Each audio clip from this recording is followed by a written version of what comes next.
ஐ முகிலா, எப்படி இருக்க? அட நலனா, நான் நல்லா இருக்கேன். நீ எப்படி இருக்க? இருக்கேன்பா. ஏன், என்னாச்சு இப்படி இருக்கிற? அது இருக்கட்டும், நீ தேர்வெல்லாம் எப்படி எழுதின? நான் நல்லா எழுதியிருக்கேன். ஏன், நீ நல்லா எழுதலையா? நல்லா தான் எழுதியிருக்கிறேன். எனக்கு ஒரு சில சந்தேகம் இருக்கு.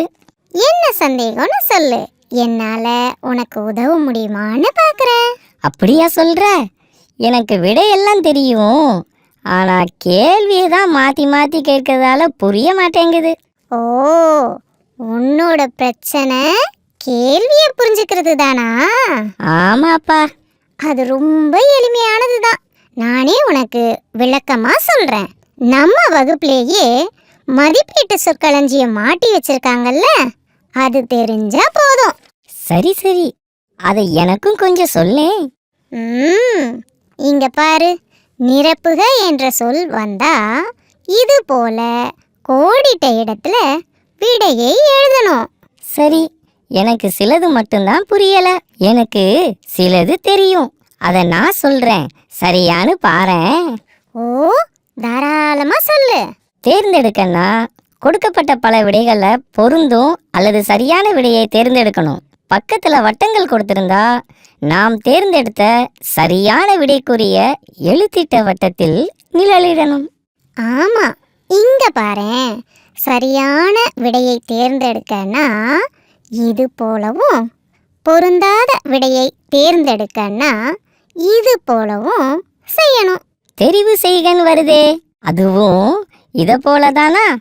ஆமா, அதாவது ஆங்கிலத்தில் choose the best answer, select the correct answer அப்படின்னு வரும்ல, அது மாதிரி இந்த பல விடைகள்ல இருந்து சரியான விடையை தெரிவு செய்து எழுதணும். இதோ இதை பாரு. எனக்கு இன்னும் ஒரு சந்தேகம். விடையளிக்க, விடை கூறுக, விடை எழுதுக மூணும் ஒண்ணுதானா? இல்லை இல்லை, விடை கூறுகனா ஓரல், வாய்மொழியாக விடை சொல்லணும். விடையளிக்க, விடை எழுதுகனா விடையை இதோ இங்கே கொடுக்கப்பட்ட இடத்துல எழுதணும். வட்டமிடுகன்னா வினாவினை படித்து உரிய விடையை வட்டமிடணும். அதே போலதான் வண்ணமிடுகவும். இந்த கேள்வியை பாரு, எங்க இதை எப்படி செய்வ? இது கூட தெரியாதா?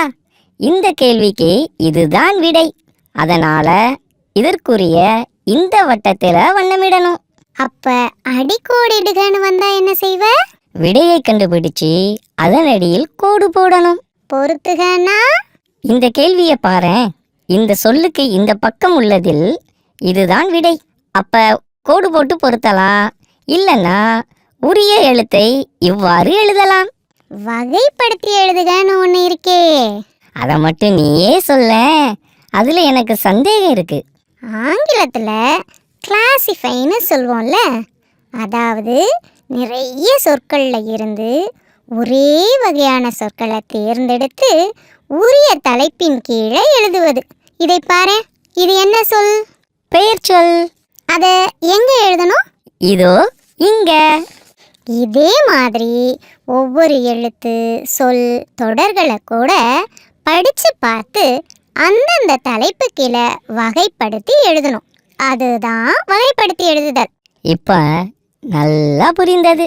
உருவாக்குக, இது எனக்கு தெரியும். புதிதாக ஒன்றை உருவாக்குறது, உதாரணமா கதை உருவாக்குறது. சரிதான். கதை மட்டும் இல்ல, தொடர், பத்தி என எதை வேண்டுமானாலும் நாம் சொந்தமாக உருவாக்கி எழுதலாம். அடுத்ததா இருப்பது இணையது. நான் சொல்றேன். இப்ப இங்க உள்ள சொல் பூட்டு, இந்த பக்கம் கதவு, திறவுகோல், மழை கொடுக்கப்பட்டிருக்கு. அப்ப பூட்டிற்கு இணை எது? திறவுகோல் தானே. அதைத்தான் கண்டுபிடித்து எழுதணும். சரியா சொன்ன. உரிய படம் எதுன்னா கொடுக்கப்பட்ட படங்கள்ல இருந்து கொடுக்கப்பட்ட தொடருக்கு உரியதை கண்டுபிடிக்கணும். இப்படித்தானே? ஆமா, இதே போல உரிய படம் என்ற சொல்லுக்கு பதிலா உரிய சொல், உரிய தொடர்னும் கொடுக்கப்பட்டிருக்கும். சரியா தவறா கண்டறிக.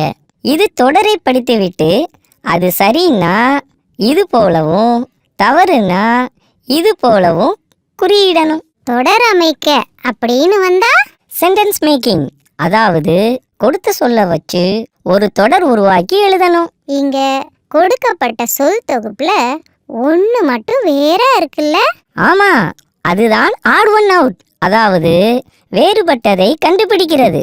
அதை வட்டமிட்டும் காட்டலாம், எடுத்தும் எழுதலாம். டிக் குறியீடுகள்னா விடையை கண்டுபிடிச்சு அந்த விடைக்கு நேரா கொடுக்கப்பட்ட பெட்டியில டிக் குறியிடணும். அவ்வளவுதான். எல்லா மதிப்பீட்டு சொற்கள் பற்றியும் நாம் தெளிவாக தெரிஞ்சிட்டோம். இனி எல்லா வினாவையும் படித்து புரிந்து யார் துணையும் இல்லாம சரியா செய்வோம். அப்படின்னா உங்களுக்கும் புரிஞ்சது தானே? நிரப்புக, தேர்ந்தெடுக்க, தெரிவு செய்க, வட்டமிடுக, வண்ணமிடுக, அடிக்கோடிடுக, விடை கூறுக, விடை எழுதுக, பொருத்துக, விடையளிக்க, கண்டறிக, வகைப்படுத்தி எழுதுக, உருவாக்குக, இணை எது, உரிய படம் எது, பொருந்தாததை தேர்ந்தெடுக்க, சரியா தவறா கண்டறிக, தொடர் அமைக்க, வேறுபடுத்துக, டிக் குறியிடுக. இதெல்லாம் தான் கேள்விகளில் வரக்கூடிய குறிப்பு சொற்கள். இந்த சொற்களை பற்றி தான் நாம் இப்போ முழுமையாக பார்த்தோம். இனிமேல் எந்த கேள்வி வந்தாலும் நீ சரியா விடை எழுதிடுவ இல்லையா? அதே போல் நீங்களும் விடை எழுதுவீங்க, அப்படித்தானே?